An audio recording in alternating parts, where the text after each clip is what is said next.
Crucified Man is one of my favorite songs to perform. It's not a congregational song, although sometimes I wish it was.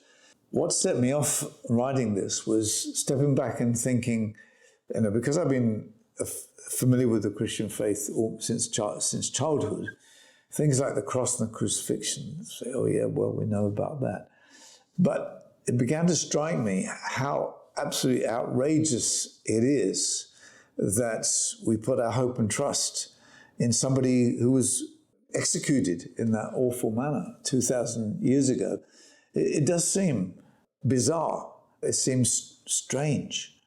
But that's the wonder of it too, because in that strangeness is the wonder of God's grace. But you won't always see it straight away. So I wanted to unpack those things. So starting off with the blunt, I've placed all my hope in a crucified man. How crazy is that? In the wounds in his side, his feet and his hands. And so the song goes on to describe these paradoxes that we find in the story of Christ. And then I guess it's also a kind of a manifesto that I'm saying, yeah, I'm nailing my colors to the mast here. I'm driving an estate. I really believe this. And I believe this is true. And I don't mind saying so.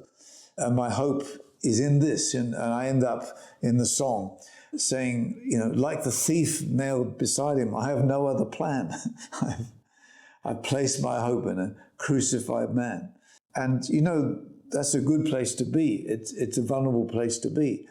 I believe it's true. It's the right place to be. And that's where I've placed my hope.